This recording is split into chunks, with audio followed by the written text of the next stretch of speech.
มาถ้าสมบังไผ่แล้วพี่น้องเอ้ยกดลายอยู่ไรถึงง้าง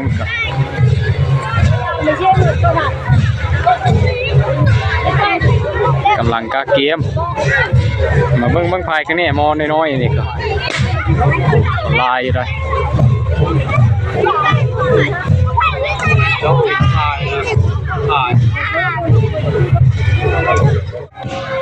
กดมาเต้าโหมลายเลยเด้อพี่น้องเด้อนี่ตาเสียอยู่กันมีแต่พงน้าล่อๆทางวันนี่ถ้าเบิ้งเขาจุดวงไฟเบิ้งโอ้ย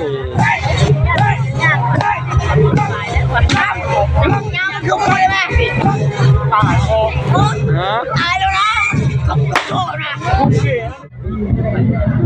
กำลังพัดพี่น้องกำลังพัดเตาโหมเดียวนี่บ้านบึงก็มาได้นี่ลายบัง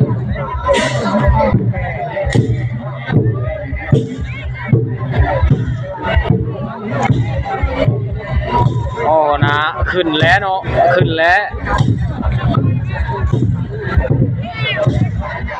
เบิ้งเกมโตชิพัดเด้อพี่น้องเอ้ยขึ้นไปแล้วลังบังหนึ่งบังไปไม่ใช่กับบ่อีก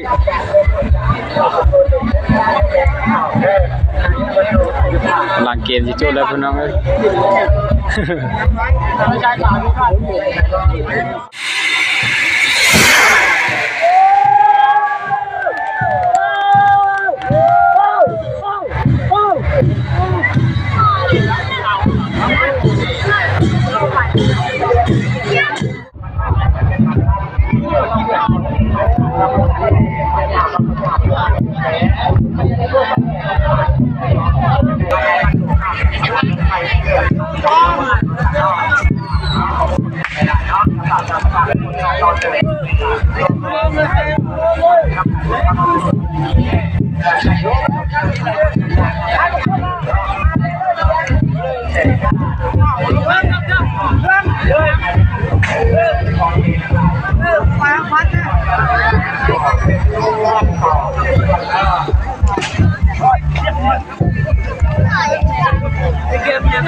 มันคือบ้านคนหล่นเลยยังบ้านไม่ได้